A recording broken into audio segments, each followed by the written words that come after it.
आज की इस क्लास में सभी भक्तों का स्वागत है। अभी हम कीर्तन से स्टार्ट करेंगे। जय राधा माधव कुंज बिहारी, जय राधा माधव कुंज बिहारी, जय गोपीजन वल्लभ गिरिवर धारी, जय गोपीजन वल्लभ गिरिवर धारी, यशोदानंदन व्रज जनरंजन, यशोदानंदन व्रज जनरंजन, यमुना तीरावनचारी, यमुना तीरावनचारी, जय राधा माधव कुंज बिहारी, जय राधा माधव कुंज बिहारी, हरे कृष्णा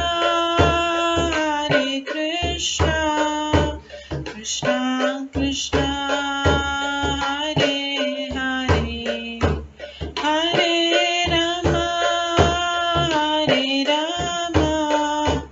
राम राम हरे हरे, हरे कृष्णा कृष्णा कृष्णा हरे हरे, हरे राम राम राम हरे हरे, हरे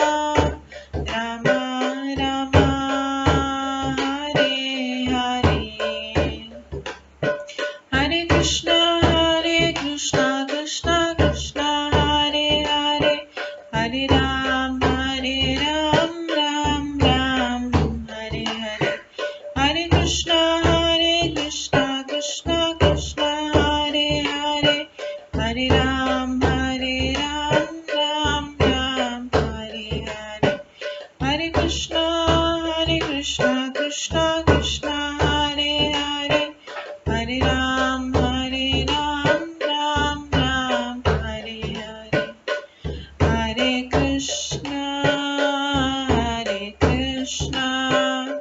कृष्णा कृष्णा हरे हरे, हरे राम राम राम हरे हरे, हरे कृष्णा कृष्णा कृष्णा हरे हरे, हरे राम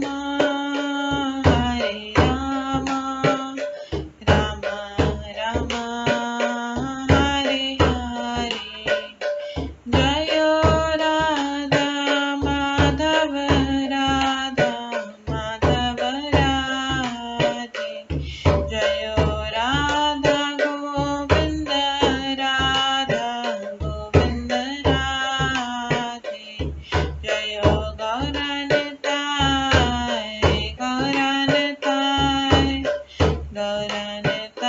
जय गौरनताय, जय जय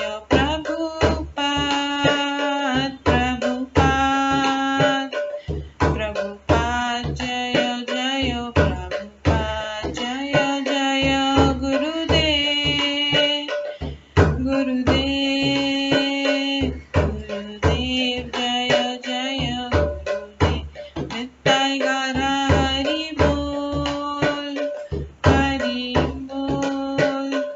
हरि बोल नित्य गौर हरि बोल। गौर प्रेमानंदे हरि हरि बोल। हरे कृष्णा। आज की इस क्लास में सभी भक्तों का स्वागत है। अभी मंगलाचरण से स्टार्ट करेंगे।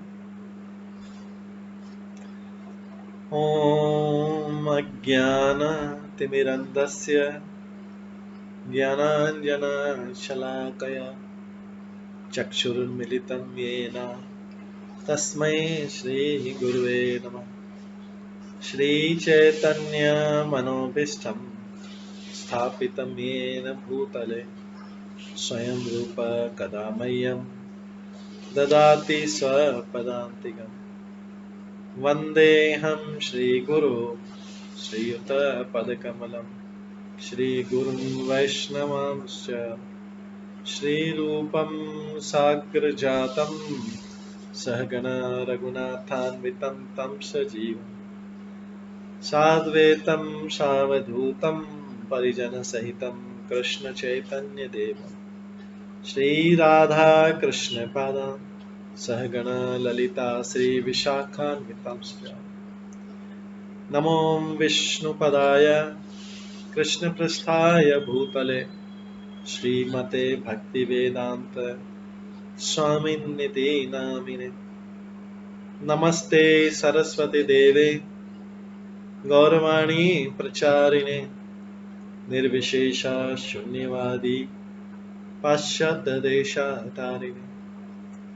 वाञ्छाकल्पतरुभ्यश्च कृपा सिन्धुभ्येव च पतितानां पावनेभ्यो वैष्णवेभ्यो नमो नमः। जय श्री कृष्ण चैतन्य प्रभु नित्यानंद श्री अद्वैत गदाधर शिवासादि गौर भक्तवृंद। हरे कृष्णा कृष्णा कृष्णा हरे हरे, हरे राम राम राम हरे हरे। ओम नमो भगवते वासुदेवाय। ओम नमो भगवते वासुदेवाय। ओम नमो भगवते वासुदेवाय। नारायणं नमस्कृत्य नरं चैव नरोत्तमं देवीं सरस्वतीं व्यासं ततो जयमुदीरयेत्। नष्टप्रायेषु भद्रेषु नित्यं भागवत सेवया भगवते उत्तमश्लोके भक्तिर्भवति नैष्ठिकी। कृष्णाय वासुदेवाय देवकी नन्दनाय च नन्दगोपकुमाराय गोविन्दाय नमो नमः। सर्ववेदान्तसारमे श्रीभागवतम् इष्यते तद्रसामृतात् नान्यत्र स्याद्रति क्वचित्।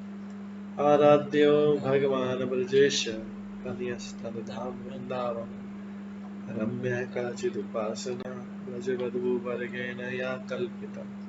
श्रीमद्भागवतं प्रमाणम् अमलं प्रेमकुमार्थमः श्रीचैतन्य महाप्रभुमतम् इदं तत्रादरो न परम्।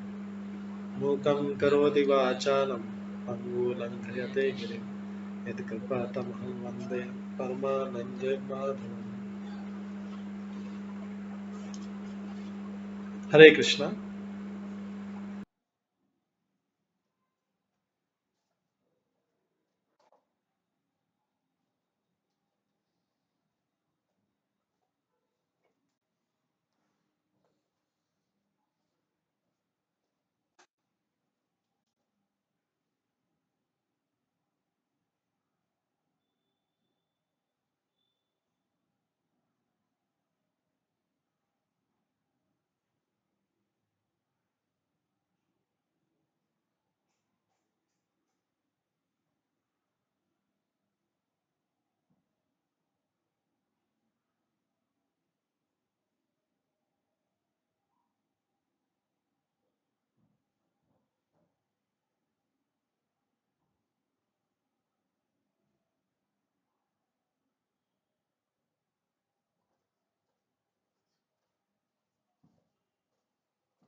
हरे कृष्णा।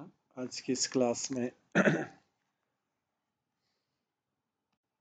सभी हरे कृष्णा। आज की इस क्लास में सभी भक्तों का स्वागत है। कल हम श्रवण कर रहे थे ब्राह्मण 10वें स्कंद के 23वें अध्याय से, जिसमें ब्राह्मण पत्नियों को भगवान का आशीर्वाद मिलता है। हमने भगवान की शोभा का वर्णन सुना था।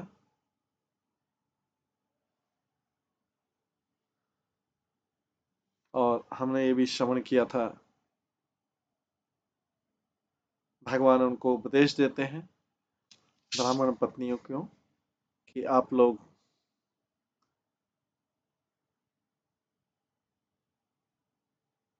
हे परम भाग्यशालिनी महिलाएं, आपका स्वागत है। कृपया आराम से बैठे, मैं आपके लिए क्या कर सकता हूँ। आप मुझे देखने के लिए यहाँ आई, ये बहुत उपयुक्त है। निश्चय ही कुशल लोग जो अपने असली लाभ को देख सकते हैं, वे मेरे अहेतु तथा अविच्छिन्न भक्ति करते हैं, क्योंकि मैं आत्मा को सर्वाधिक प्रिय हूँ।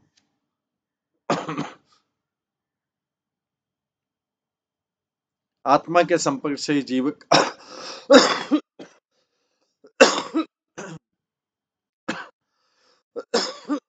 आत्मा के संपर्क से ही जीव का प्राण, बुद्धि, मन, मित्रगण, शरीर, पत्नी, संतान इत्यादि उसे प्रिय लगते हैं।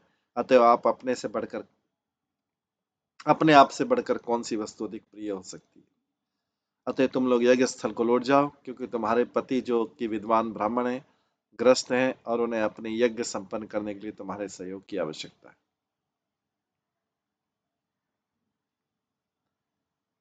श्री पत्नी ऊंचा 29वें श्लोक से हम स्टार्ट करते हैं। मेवं विभोर्ति भवान् गरीतुम्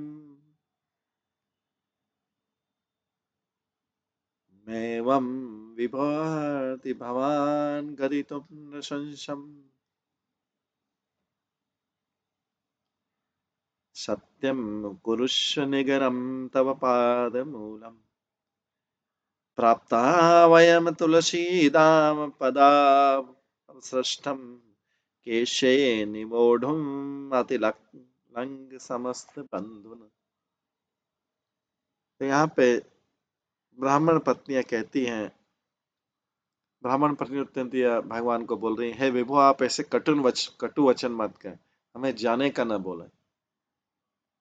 आपको चाहिए कि आप अपने उस वचन को पूरा करें कि आप अपने भक्तों को सदैव प्रतिदान करते हैं। क्योंकि अब हम आपके चरणों को प्राप्त हैं, अतः हम इतना ही चाहती कि हम वन में ही रहती जाए, जिससे हम तुलसी दल की उन मालाओं को अपने सिरों पर धारण कर सकें, जिन्हें आप उपेक्षा पूर्वक अपने चरण कमलों से ठुकरा देते हैं।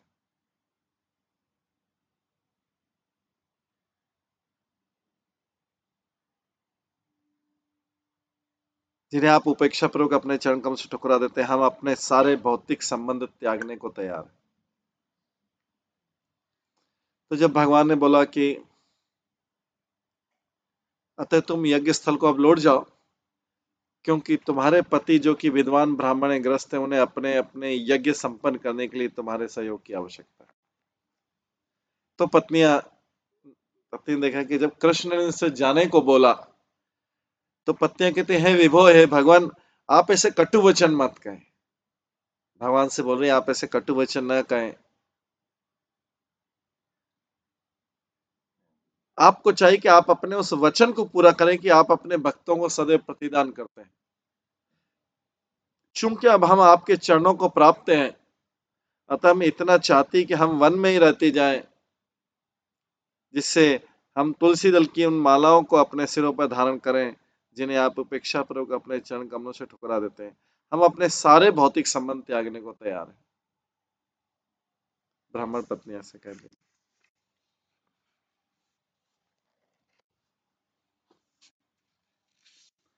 तो यहाँ पर ब्राह्मण पत्नियां वैसा ही कुछ करी जैसा कि गोपियां रास नृत्य के प्रारंभ में कर रही थी। तब कहती थी जब कृष्ण उन्हें घर जाने के लिए कहते थे।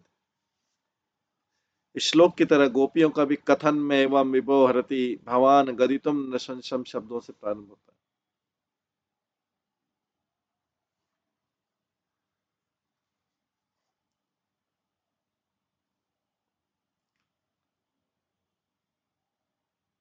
निगम वैदिक वाक्य में गद होता है कि जिसमें कहा कि जो भगवान के चरण कमलों की शरण ग्रहण करता है वो इस भौतिक जगत में फिर नहीं आता है।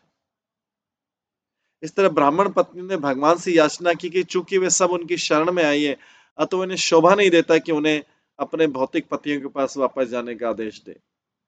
श्री विश्वनाथ चक्री ठाकुर के अनुसार श्री कृष्ण ने उन ब्राह्मण पत्नियों से इंगित किया कि तुम लोग उच्च ब्राह्मण कुल की सदस्य हो तो फिर तुम एक ग्वाल बाल के चरणों में किस तरह शरण पा सकती? मैं तो ग्वाल बाल हूं। इस पर उन स्त्री ने उत्तर दिया होगा चूंकि हम पहले से ही आपके चरण कमलों की शरणागत हैं और आपकी सेविका बनना चाहती हैं अतः हम अपने को तथाकथित ब्राह्मण कुल की सदस्यता के रूप में मिथ्या पहचान नहीं समझ रही। आप हमारे वचनों से आसानी से इसकी पुष्टि कर सकते हैं। तब भगवान कृष्ण उत्तर दिया होगा मैं तो गोपाल हूं और मेरी असली सेविकाएं प्रेमिकाएं तो गोपियां हैं। इस पर ब्राह्मण पत्नी ने उत्तर दिया होगा है तो रहने दो, वो आपकी सेविकाएं हैं प्रेमिकाएं गोपियां तो रहने दो। यदि आप अपने संबंधियों के समक्ष ब्राह्मण महिलाओं को दासी बनाते हुए घबरा रहे हैं तो उन्हें रहने दीजिए, गांव में रहने दीजिए। आपको हम उलझन में नहीं डालना चाहती। हम आपके गांव में नहीं जाएंगे अपितु वृंदावन में जंगल के अधिष्ठाता देवों की तरह रह जाएंगे। हम तो आपसे किंचित संबंध स्थापित करके अपना जीवन सफल बनाना चाहती है। ब्राह्मण पत्नियां यज्ञ पत्नी है। इस तरह श्री विश्वनाथ चक्री ठाकुर की दिव्य दृष्टि में हम जान सकते हैं कि ब्राह्मण पत्नियां दूर रहने और कृष्ण के चरण कमलों पर गिरी हुई अथवा आलिंगन करते समय अपनी प्रेमिकाओं के पांवों तले रौंदी गई तुलसी की पत्तियों को ग्रहण करने के लिए राजी। भगवान के चरणों से जो तुलसी है वो गिर जाती है, जो वो बोल रही कि उनके पांवों के तले रौंदी गई तुलसी की पत्तियों को ग्रहण करके उन तुलसी दलों को अपने सिर पर धारण करने के लिए स्वीकार कर लिया। इस तरह उन्होंने कृष्ण की अंतरंग सखियों सेविकाएं बनने की इच्छा की। इन ब्राह्मण पत्नी जैसे गोपियों को प्रेम मिला वैसे ही इस तरह उन्होंने कृष्ण के अंतरंग सखियों से बनने की इच्छा वो भी अभी त्याग कर बोला ठीक है अगर वो भी आपको लगता है कि हम ब्राह्मण पत्नियां हैं तो हम वृंदावन के जंगल में रह जाते हैं।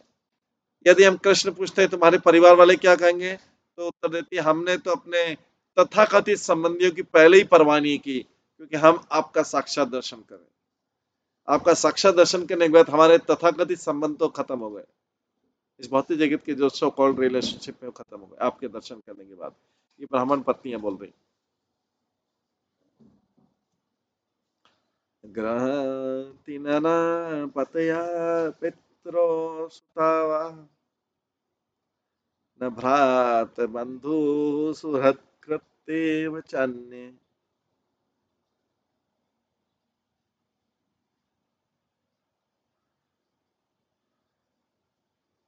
तस्माद् भवत् प्रपदयो पतितात्मानं नो नान्या भवेत गति हरिम दम तत्विदेहि। अब हमारे पति माता पिता पुत्र भाई अन्य सभी संबंध तथा मित्र हमें वापस नहीं लेंगे क्योंकि अन्य कोई हमें किस तरह शरण देने को तैयार हो सकेगा जब हमने आपकी शरण ले ली है। हम तो उनको सबको छोड़ के आएंगे क्योंकि अब हम अपने आप को आपके चरण कमलों पर हमने पटक दिया है। हमारे लिए आपके अलावा कोई और अन्य गंतव्य नहीं है अतः हरिंदम हमारी इच्छा पूरी कीजिए, हमें आपके इधर शरण में रख लीजिए।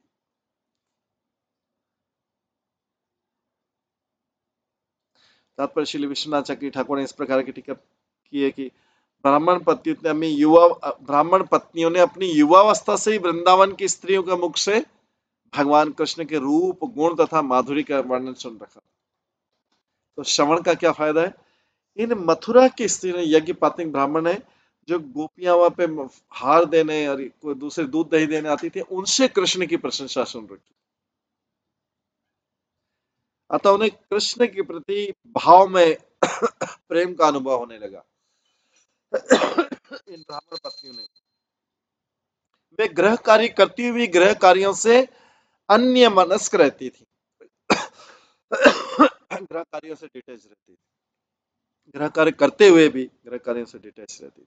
इस प्रकार गोपियां भी गृह कार्य करती थी, लेकिन उनके मन में वृंदावन में जब भगवान की लीलाएं वो चलती रहती, ऐसी इन ब्राह्मण पत्नियों का भी था, मन में हृदय में वो लीलाएं चल रही।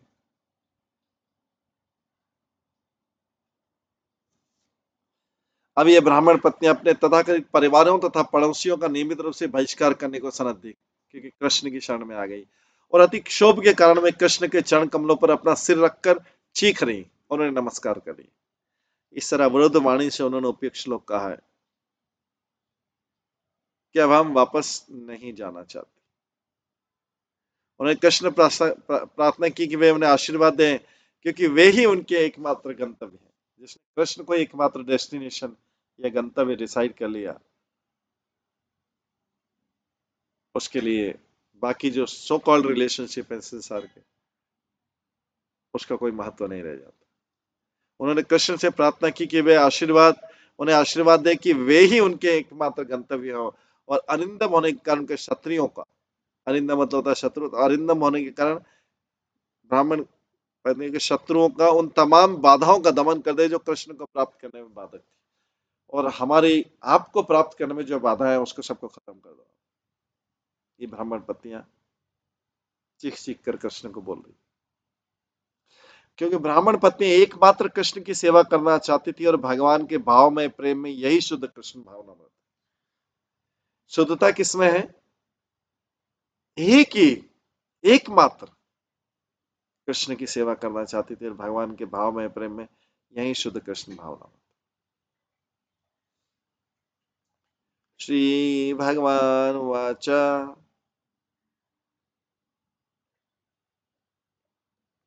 भगवान अभी उत्तर देते हैं ब्राह्मण, पूर्ण पुरुषोत्तम भगवान ने उत्तर दिया, तुम ये विश्वास करो, तुम जाओ वापस घर, तुम विश्वास करो कि न तो तुम्हारे पतिगण तुम लोगों के प्रति शत्रु भाव रखेंगे, न ही तुम्हारे पिता, भाई, पुत्र, अन्य संबंधी जन, आम जनता।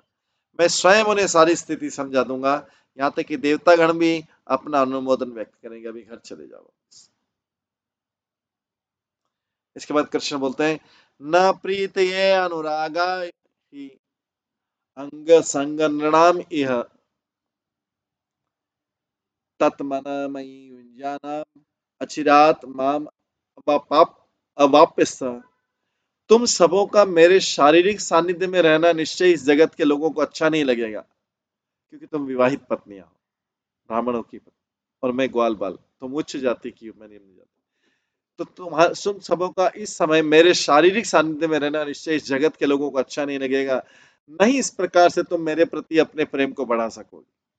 तुम्हें चाहिए कि तुम अभी अपने मन को मुझ पर स्थिर करो, और इस तरह से शीघ्र तुम मुझे प्राप्त कर सको। तो तात्पर्य भगवान ने संकेत दिया कि सामान्य लोग नहीं चाहेंगे कि ऊपरी तौर पर भगवान ग्वाल बाल है, तो ऊपरी तौर पर ग्वाल बाल प्रतीत होने वाले श्री कृष्ण तथा ब्राह्मण समुदाय की स्त्रियों के बीच किसी टाइप का प्रेम आचार हो। साथ ही वियोग में ब्राह्मण पत्नियों की भक्ति तथा प्रेम में ज्यादा वृद्धि होगी, इसलिए वियोग में रखना चाह रहे, भगवान कुछ समय से वियोग में रखना चाह रहे हैं, तो इनकी वृद्धि होगी, भगवान के प्रति वृद्धि होगी। दूसरे शब्द में यदि वे अपने मन को कृष्ण में स्थिर कर देंगी तो बहुत अच्छा रहेगा, क्योंकि यह विधि जिसको अभी तक अपनाए चली आ रही थी, अभी तक भी ऐसे ही कर रही थी, आजीवन चलती रहेगी। भगवान तथा उनका प्रामाणिक प्रतिनिधि और आध्यात्मिक गुरु या भगवान के भक्तों को पटुता से विविध प्रकार की सेवा में लगाते हैं, जिससे शीघ्र ही उनके चरण कमलों को लगा सके। तो भगवान अपने भक्तों को क्या करते हैं? अपने गुरु को, आध्यात्मिक गुरु भगवान के भक्तों को बड़ी एक्सपर्टली सेवा में लगाते हैं, जिससे वे जल्दी से जल्दी उनके चरण कमलों में लौट सके। इसके बाद भगवान बोलते हैं, श्रवणात् दर्शनात् ध्यानात् मयि भाव अनुकीर्तनात् न तथा सन्निकर्षेण प्रतियात तथा ग्रहण। मेरे विषय में सुनने में, भगवान बोल रहे हैं स्वयं ब्राह्मण पत्नी को, मेरे विषय में सुनने में, मेरे अर्च विग्रह स्वरूप का दर्शन करने में, मेरा ध्यान धरने में, मेरा नाम और महिमाओं का कीर्तन करने से ही तुम्हारा मेरे प्रति प्रेम बढ़ेगा। तो श्रवणम कीर्तनम विष्णु स्मरणम पाद सेवनम अर्चनम, वो सारी चीज भगवान स्वयं भी बोल रहे हैं। वो तो प्रहलाद महाराज ने बोला था पहले श्लोक, अभी भगवान स्वयं बोल रहे हैं मेरे विषय में सुनने में, मेरे अर्च स्वरूप का दर्शन करने में, मेरा ध्यान धरने, मेरी नाम और मेरी महिमाओं का कीर्तन करने से तुम्हारा मेरे प्रति प्रेम बढ़ेगा, भौतिक सानिध्य से नहीं बढ़ेगा। इसलिए तुम लोग अपने अपने घरों को लौट जाओ और ये सारी चीजें करो।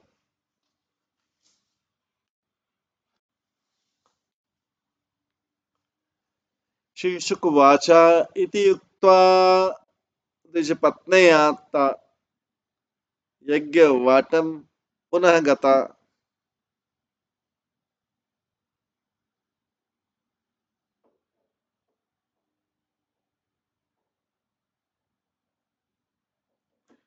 श्री सुखदेव गोस्वामी का इस तरह आज्ञा पाकर ब्राह्मण पत्नियां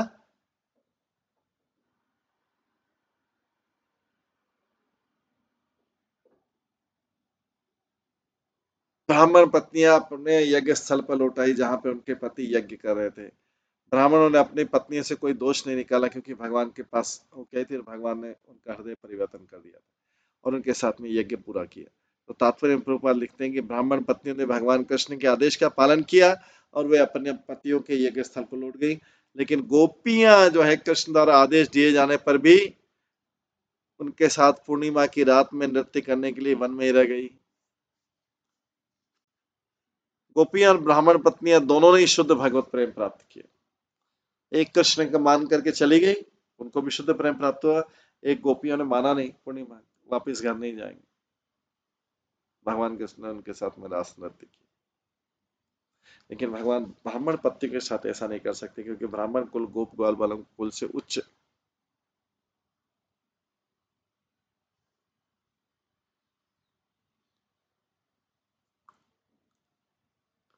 तत्र एका विद्रता भर्ता भगवन्तं यथा श्रुतम् हृदा उपग्रह विजयो देहम कर्मनुबंधनम।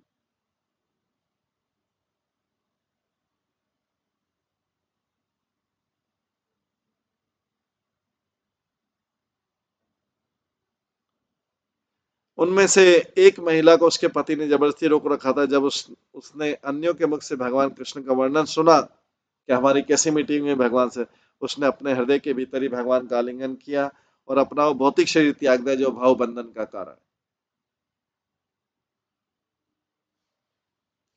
तात्पर्य यहाँ पर वर्णित महिला कृष्ण के प्रति विशेष रूप से समर्पित थी। उसने अपना भौतिक शरीर त्यागते ही आध्यात्मिक शरीर प्राप्त कर लिया और यज्ञ स्थल छोड़कर भगवान से जा मिली।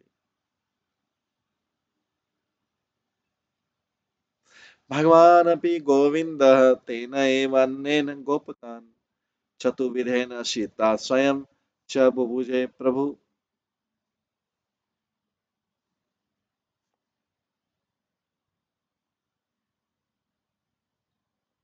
भगवान गोविंद ने ग्वाल बालों को 4 प्रकार का भोजन कराए जो ये ब्राह्मण पत्नियां लाई थी। चबाने वाला, पीने वाला, चाटने वाला। भगवान को ऐसा भोग लगता है क्योंकि इसे गुरुवाष्टमी में आता है, गुरुवाष्टमी में भी आता है। भगवान को 4 प्रकार का भोग लगता है।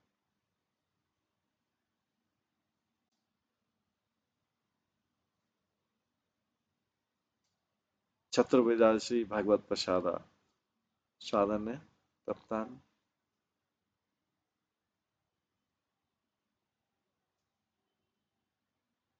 भगवान गोविंद ने ग्वाल बालों को वो 4 प्रकार के भोजन कराए। तत्पश्चात सर्वशक्तिमान भगवान ने भी उन व्यंजनों को खाया।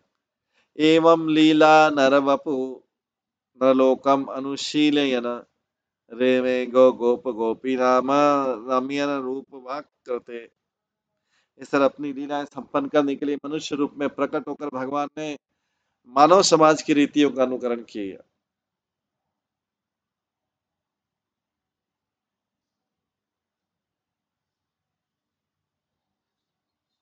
इस तरह अपनी लीलाएं संपन्न करने के लिए मनुष्य रूप में प्रकट होकर भगवान ने मानव समाज की रीतियों का अनुकरण किया। उन्होंने अपने गौमों, ग्वालमाल तथा गोपियों को अपने सौंदर्य, वाणी तथा कर्मों से प्रमोदित करके आनंद भोग किया।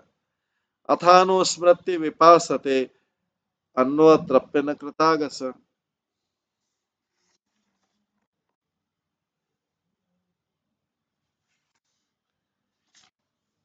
यत विश्वेश्वरयो यांचाम अहनम न विडम्बयो। तब ब्राह्मणों को चेत हुआ और बहुत अधिक पछताने लगे। उन्होंने कहा, सोचा हमसे बहुत पाप हुआ है, क्योंकि हमने सामान्य मनुष्य के वेश में प्रकट हुए ब्रह्मांड के दो स्वामियों की याचना को अस्वीकार कर दिया। ब्राह्मणों को अभी बहुत खेद हुआ कि हमने भगवान के लिए, ये बालक ग्वाल बाल कृष्ण बलराम के लिए भोजन मांगने आए थे और हमने मना कर दिया।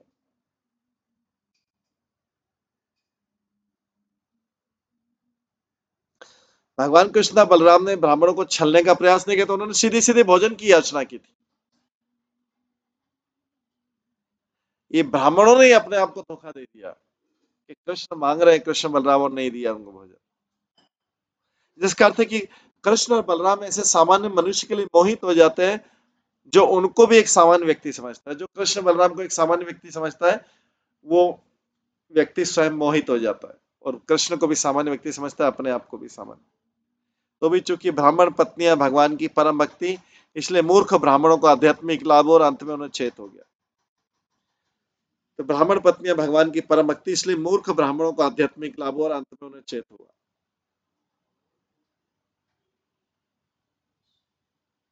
दृष्टास्त्रीणाम भगवती कृष्णे भक्तिमलौकिकम आत्मानं च तयाहीनम अनुतप्ता अनुतप्ता व्यगर्हन। अपनी भक्तियों की पूर्ण पुरुषोत्तम भगवान कृष्ण के प्रति दिव्य भक्ति और अपने को उस भक्ति से विहीन देखकर उन ब्राह्मणों को अति खेद हुआ और अपने आप को धिक्कारने लगे। धिक जन्मना त्रिव्रत यत्यत यत्तत धिक व्रतम धिक। धिक जन्म न त्रिव्रत यत्यत धिक व्रतम धिक बहुज्ञता। धिक कुल्लम धिक क्रियादक्षम विमुख ये अधोक्ष। ब्राह्मणों ने कहा धिक्कार है।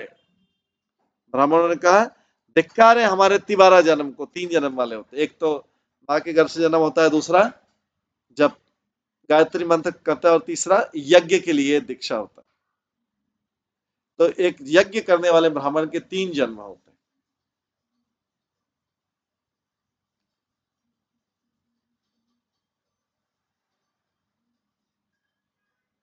तब जाके व्यक्ति शुद्ध होने के योग्य है।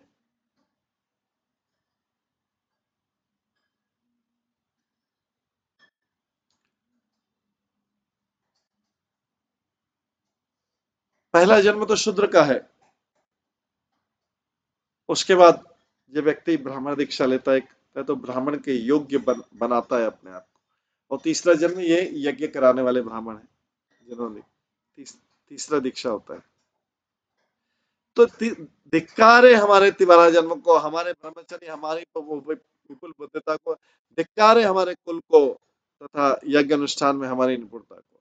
इन सबको धिक्कार है क्योंकि हम भगवान से विमुख। तो यहाँ पे ब्राह्मण शिक्षा दे रहे हैं कि जो भगवान से विमुख है उसके लिए सब कुछ धिक्कार है,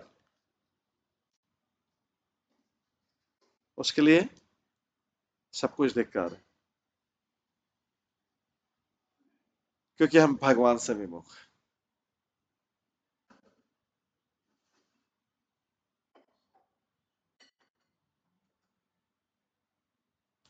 सामान्य लोगों को लगेगा अरे ये तो बहुत अच्छा सेंटेंस नहीं, भगवान से विमुख है। सामान्य जन सब भगवान से विमुख है, उनको बोलेंगे तुम्हारा जन्म भी धिक्कार है, तुम्हारा कुल भी धिक्कार है, तुम्हारा जन्म भी धिक्कार है। हालांकि उनको सुनने में बहुत बुरा लगेगा, लेकिन सत्य तो वही है। सत्य तो वही है। तो कलयुग ऐसा है कि जो सत्य को स्वीकार करना बहुत मुश्किल है। व्यक्ति झूठे और भ्रम की चीजों में रहने में आनंद पाता है।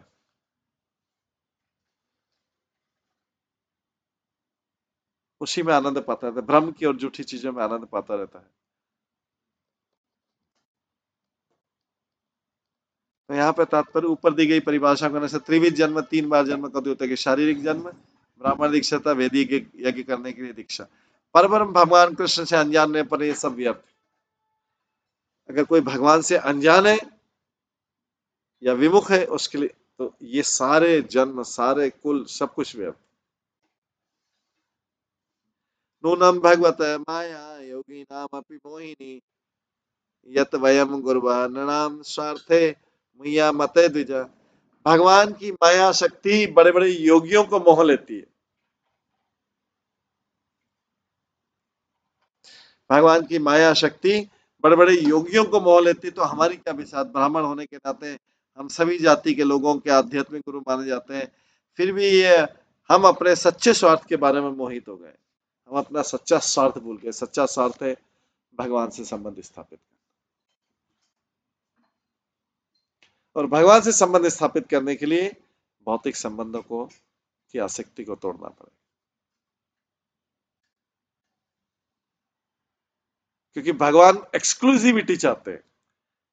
भगवान भगवान बोलते हैं कि सब कुछ तो मैंने दिया है।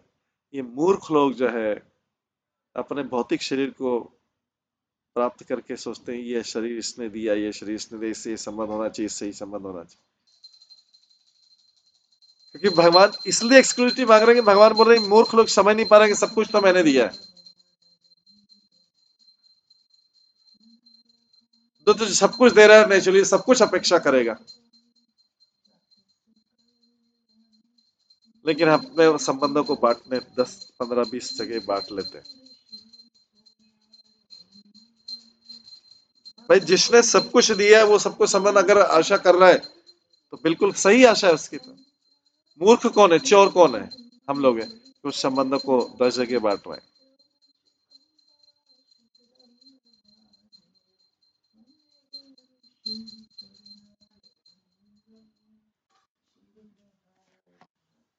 अहो पश्यत नारीणाम अपि कृष्णे जगत गुरु दुरंत भावम्य विद्यत मृत्यु पाषाण ग्रह अभिधान।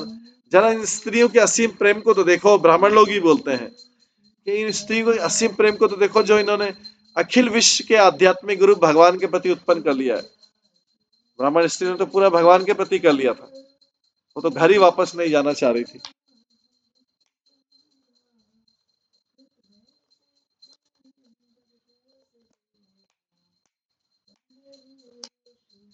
जो उन्होंने भगवान के प्रति उत्पन्न कर लिया था। अब उनको ब्राह्मण स्त्री को सारे संबंध फीके लगने लगे। उसके सामने संबंध की कोई वैल्यू नहीं है।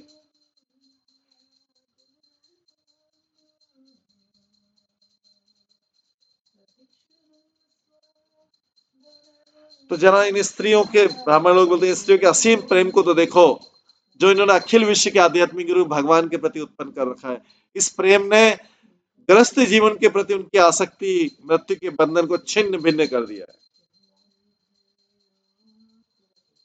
इन ब्राह्मण पत्नियों ने जैसा संबंध स्थापित किया भगवान के साथ में, उसकी प्रशंसा की जा रही है। अभी उन्हीं के पति प्रशंसा कर रहे हैं कि गृहस्थ इस प्रेम ने, जो भगवान के प्रति इनका प्रेम है, इस प्रेम ने गृहस्थ जीवन के प्रति उनकी आसक्ति और मृत्यु के बंधन, जो सारे संबंध है ये बंधन का कारण है, इसको छिन्न कर दिया, टुकड़े टुकड़े कर दिया।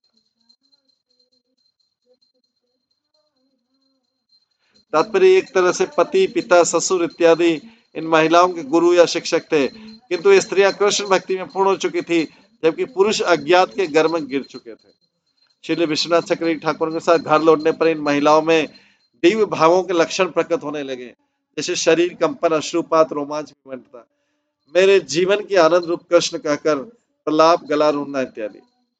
श्री विश्वनाथ चक्रवर्ती यहाँ तक कर डालते हैं कि कोई भले ही यह विरोध करे कि अपने पति के अतिरिक्त स्त्री को अन्य किसी पुरुष से प्रेम करना उचित नहीं है, किंतु यहाँ तो पतिगण स्वयं बोल रहे हैं कि वे जगत गुरु कृष्ण के जगत गुरु कृष्ण के बनावटी गुरु जो सारे ब्रह्मांड के शिक्षक और आध्यात्मिक गुरु।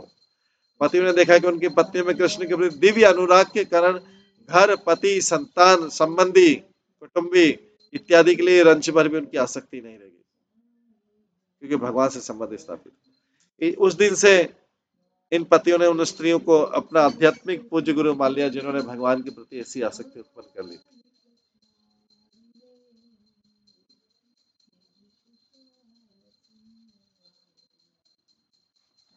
आगे नासांदि जाति संस्कार न निवास गुरुवापि न तपो न आत्ममीमांसा न शोचम न क्रिया शुभा तथापि ही उत्तम श्लोके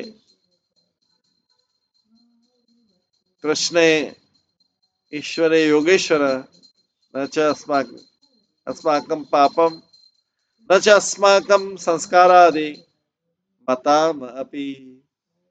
इन स्त्रियों ने न तो द्विजों के शुद्धिकरण संस्कार कराए, न ही किसी आध्यात्मिक गुरु के आश्रय में ब्रह्मचारी को जीवन बिताया, न ही इन्होंने कोई तपस्या की या आत्मा के विषय मनन किया या स्वच्छता की औपचारिक का निर्वाह अथवा पावन अनुष्ठानों में अपने को लगाया। तो भी इनकी दृढ़ भक्ति उन भगवान कृष्ण के प्रति थी, जिनका यशोगान वैदिक मंत्रों द्वारा किया जाता है, जो योगेश्वर के भी ईश्वर है। और दूसरी हम है जो जिन्होंने भगवान की कोई भक्ति नहीं की, यद्यपि हमने इन सारी विधियों को संपन्न किया।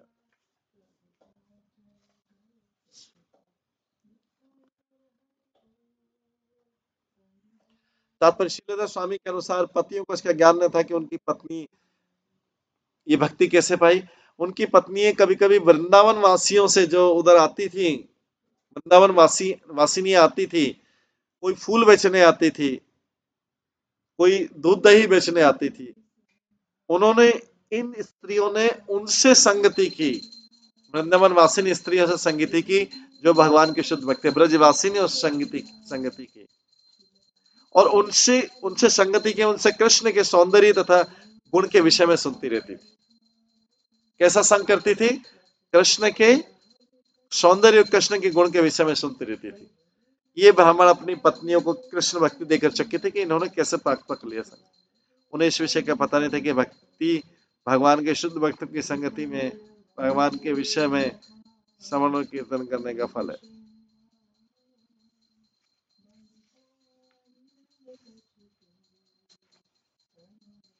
ननी स्वार्थ विमूढ़ा नाम प्रमत्ता नाम गृहीया अहो न स्मराया अस गोपो वाक्य सताम गति।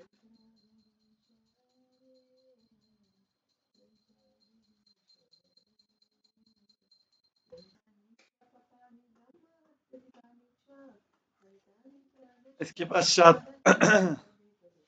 आगे बोलते हैं, ननो स्वार्थ विमूढ़ा नाम प्रमत्ता नाम गृहीया अहो न स्मरयामास गोप वाक्य सताम गति। निसंदेह हम लोग ग्रह कार्यों में व्यस्त रहने के कारण अपने जीवन के असली लक्ष्य से पूरी तरह विपत हो गए। किंतु जरा आप देखो तो सही, भगवान ने किस तरह इन सीधे साधे ग्वाल बाल को शब्दों से हमें समस्त सच्चे ब्रह्मवादियों के चरम गंतव्य का स्मरण दिला दिया। भगवान तो ग्वाल बाल है, सीधे सच्ची बात करते हैं, उनको टेढ़ी मेढ़ी बात आता नहीं है। तो निस्संदेह हम लोग ग्रह कार्य में व्यस्त रहने के कारण अपना जीवन के असली लक्ष्य से पूरी तरह विपत हो गए थे। किंतु जरा आप देखो तो सही, भगवान ने किस तरह सीधे साधे ग्वाल बालों के शब्दों में हमें समस्त सच्चे ब्रह्मवादियों के चरम गंतव्य का स्मरण दिलाया। अन्यथा पूर्ण कामस्य कैवल्यादि आशीषां पते ईशितव्ये किमस्माभिः ईशस्य एकत्वविदं न।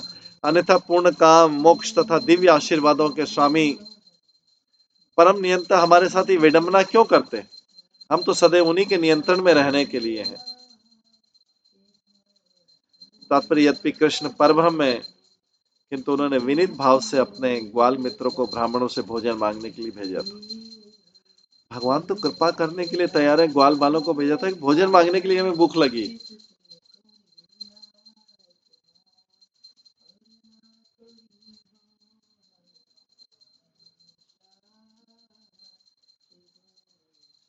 ऐसा करके उन्होंने ब्राह्मणों के अहम भाव की पोल खोल दी और उन्हीं की पत्नियों का आकर्षित करके उन्हें अपने शरण में लेकर अपना ही दिव्य सौंदर्य के यश की स्थापना की।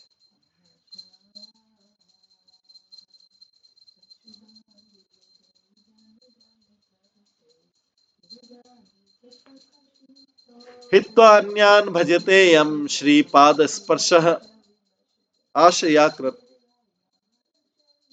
आशयासकृत स्वात्मदोष अपवर्गेण तत् यांचा जनमोहिनी।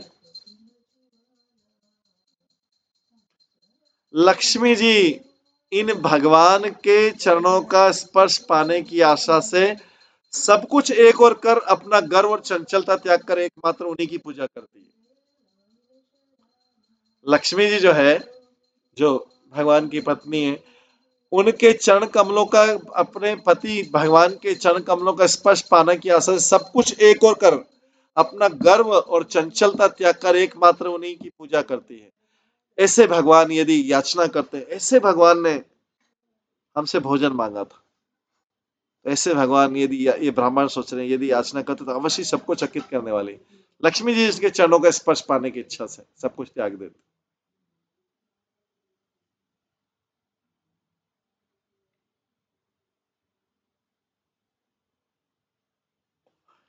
देश काल पृथक द्रव्यम मंत्र तंद्रत्री योग्नय देवता देवता यजमानश्च क्रतु धर्मश्च यन्मय स एव भगवान साक्षात् स एव भगवान साक्षात् विष्णु योगेश्वरीश्वरः जात यदुषु इति आश्रणम इयपि मूढ़ा न विद्यते।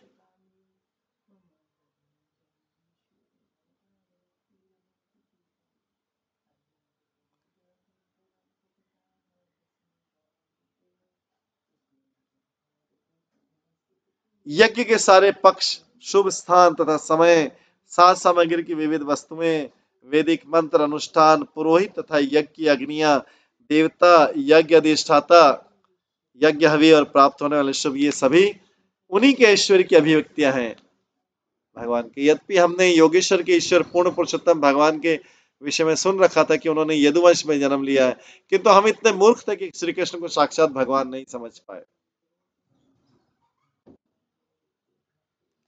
तस्मै नमो भगवते कृष्णाय अकुंठ भेद से यत माया मोहित धिय भ्रमाम कर्मवत वत्मसु। हम उन भगवान श्री कृष्ण को नमस्कार करते हैं जिनकी बुद्धि कभी भी मोहग्रस्त नहीं रहती, और हम हैं कि माया शक्ति द्वारा मोहित होकर सकाम कर्मों के मार्ग पर भटकते रहते।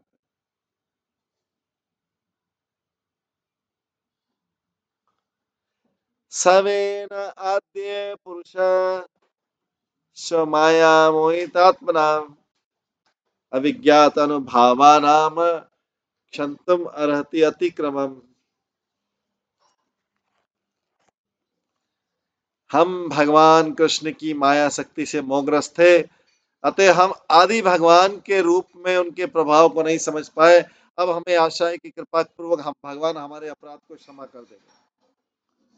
माया के प्रभाव के कारण हम पूरे मोहग्रस्त हो गए थे, अब हमें आशा है कि कृपा पूर्वक हमारे अपराध को भगवान क्षमा कर देंगे।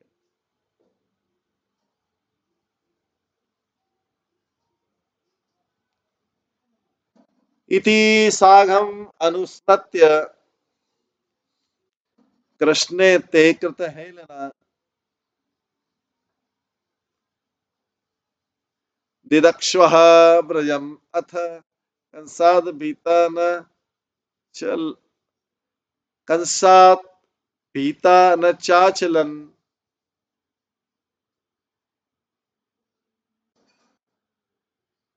इस प्रकार कृष्ण की उपेक्षा करने से उनका जो अपराध हुआ था, माया के प्रभाव के कारण कृष्ण की उपेक्षा होती है।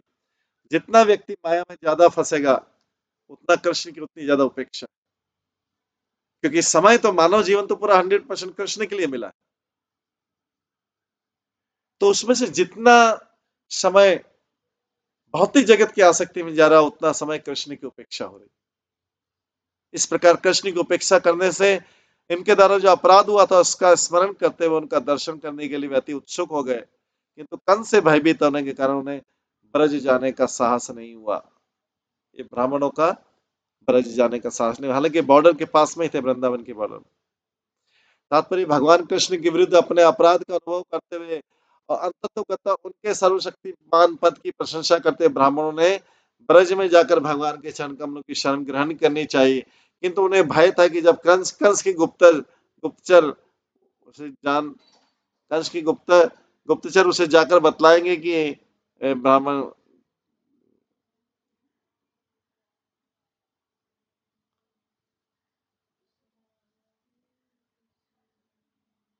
इन ब्राह्मणों ने ब्रज जाकर भगवान के चरण कमलों की शरण ग्रहण करनी चाहिए, किंतु उन्हें भय था कि जब कंस के गुप्तचर से जाकर बतलाएंगे कि ब्राह्मण कृष्ण के पास गए थे तो कंस उन्हें मार डालेगा कि तुम कृष्ण से मिलने गए थे। ये आसुरिक स्वभाव है कि ब्राह्मण लोग कंस से इस कृष्ण से वन में इसलिए नहीं मिलने गए कंस के वैसे, कंस बोलेगा तुम कृष्ण से मिलने गए थे।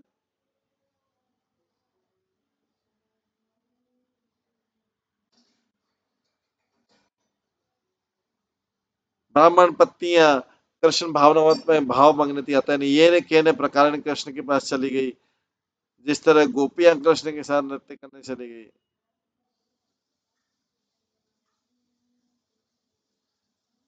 अतः कंस के किंतु ये जिस तरह गोपियां कृष्ण के साथ नृत्य करने के लिए अर्धरात्रि में जंगली पशुओं से भरे जंगल में चली गई थी, किंतु ये ब्राह्मण कृष्ण भावनावत के उस उच्च पद को प्राप्त नहीं है।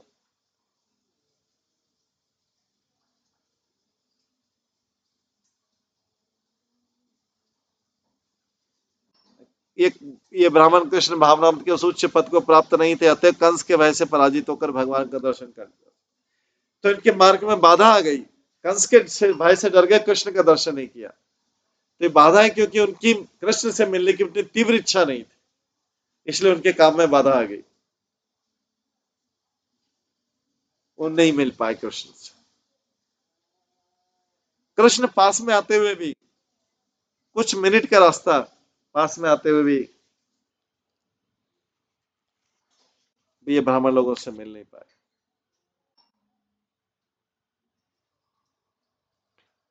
इस तरह से ब्राह्मण पत्नियों को आशीर्वाद मिल गया भगवान का, और इन ब्राह्मणों को नहीं मिल पाया।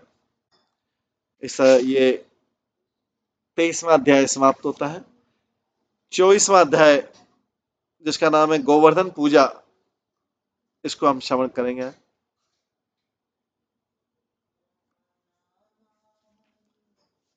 सुखदेव गोस्वामी कहते हैं इसको पहले में, श्री शुकवाच भगवान अपि तत्रैव बलदेवेन संयुतः अपश्यत निवसन गोपान इंद्र याग कृतोद्यमान। सुखदेव गोस्वामी ने कहा उस स्थान पर ही अपने भाई बलदेव के साथ रहते कृष्ण ने ग्वालों को इंद्र यज्ञ की जोर शोर से तैयारी करते हुए देखा।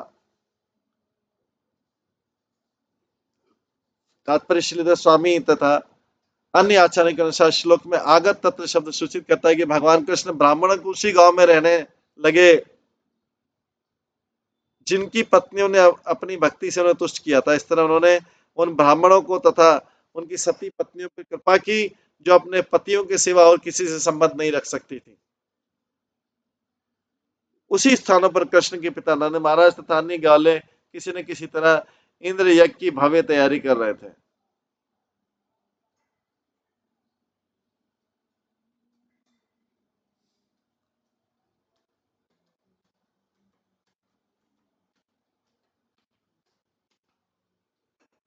श्रीधर स्वामी तथा अन्य आचार्य के अनुसार श्लोक में आगत तत्व शब्द सूचित करता है कि भगवान कृष्ण ब्राह्मण को उसी गांव में रहने लगे जिनकी पत्नियों ने उन्हें अपनी भक्ति से तुष्ट किया था। इस तरह उन्होंने उन ब्राह्मणों की तथा सती पत्नियों पर कृपा की जो अपने पतियों के सिवा और किसी संबंध नहीं रख सकती थी।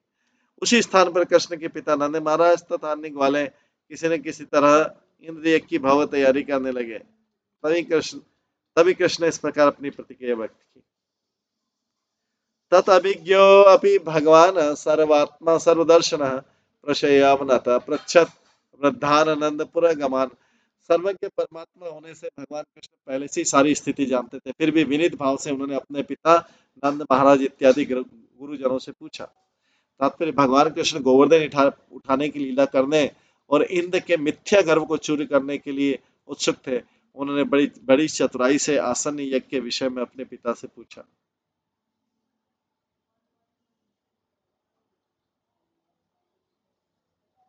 कथ्यताम में पिता का अयम संभ्रम वोपागतः किम फलम कस्य वा उद्देश्य केन केन वा साध्यते मख। भगवान कृष्ण का पिताश्री नंद महाराज से बोला, आप कृपा करके मुझे बतलाइए कि इतना सारा महत प्रयास किस लिए कर रहे हैं, आप क्या चाह रहे हैं, यदि कर्मकांडी यज्ञ तो किसकी तुष्टि के लिए किया जा रहा है और ये किन साधनों से संपन्न किया जा रहा है। नंद महाराज सबको जब उन्होंने इस प्रकार इंद्र यज्ञ की तैयारी करते हुए देखा। एतत् ब्रूहि महान काम मह्यम शुश्रवे पितः नहि गोप्यम हि साधुनाम कृत्यम सर्वात्मना इमः अस्ति अस्य परदृष्टि नाम अमित्र उदास्त विदिशाम। हे पिताश्री, कृष्ण अपने पिता से बोलते, पिताश्री कृपा करके इसके विषय में मुझे बतलाइए, मुझे जानने की बड़ी इच्छा है और मैं श्रद्धा पूर्वक सुनने का तैयार हूं। जो अन्यों को अपना अपने तुल्य मानते हैं, जिनमें अपने तथा पराये का भेदभाव नहीं है और जो नहीं विचार करते कि कौन मित्र कौन शत्रु है कौन उदासीन है, ऐसे संत पुरुष को कुछ भी छिपाकर नहीं रखना चाहिए।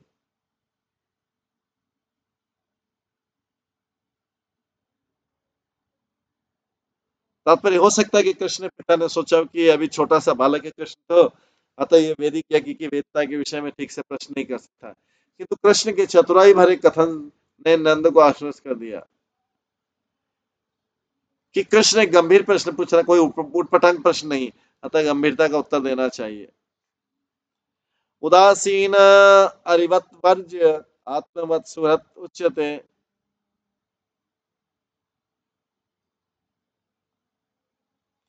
जो उदासीन होता है, भगवान के प्रति जो उदासीन होता है, उसे शत्रु की तरह बचना चाहिए, किंतु मित्र को अपने ही समाज समझना चाहिए।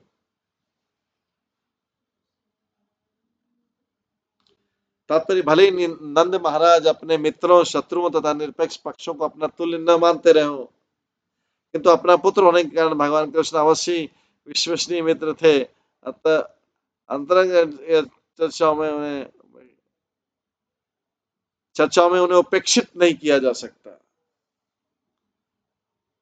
दूसरे शब्द में भले ग्रस्त के रूप में नंद महाराज ने सोचा हो कि सर्वोच्च संत पद पर स्थित होकर कर्म नहीं कर सकते, किंतु भगवान कृष्ण ने कुछ ऐसे तथ्य प्रस्तुत किए जिसके फलस्वरूप उनके पिता को उन पर विश्वास हो गया कि यज्ञ के पूरे उद्देश्य को प्रकट कर देना चाहिए। श्री जीव गोस्वामी के अनुसार नंद महाराज मौन खड़े थे और उन्हें अपने पितृ विलगाव की स्थिति पर संदेह हो रहा था, क्योंकि गर्ग मुनि ने भविष्यवाणी की थी कि नंद का पुत्र अपने गुणों में नारायण के समान होगा और उनका युवा बालक पहले अनेक शक्तिशाली असुरों को पराजित कर चुका था और उनका वध कर चुका था।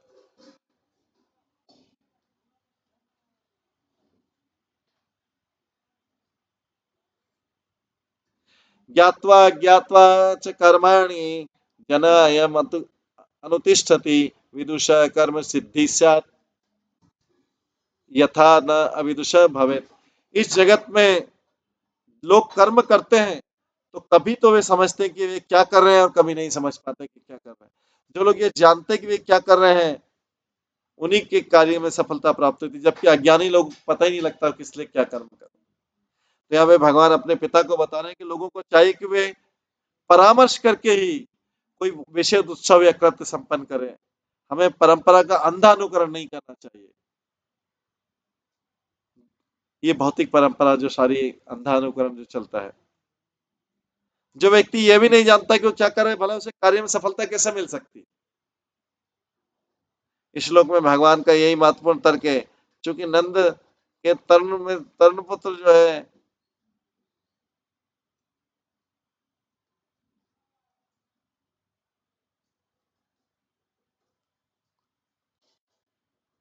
इस श्लोक में भगवान का ही महत्वपूर्ण तर्क है, चूंकि नंद के तरुण पुत्र श्री कृष्ण ने अपने पिता के धार्मिक कृत्य में उत्साह दिखाने की आशा करना स्वाभाविक था, अतः पिता का कर्तव्य के पुत्र से उस उत्सव की पूरी व्याख्या इस प्रकार जो है।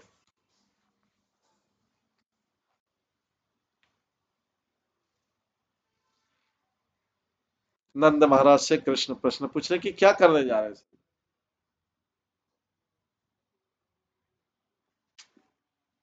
नंद महाराज ने सोचा ये बालक इससे क्या परामर्श करना।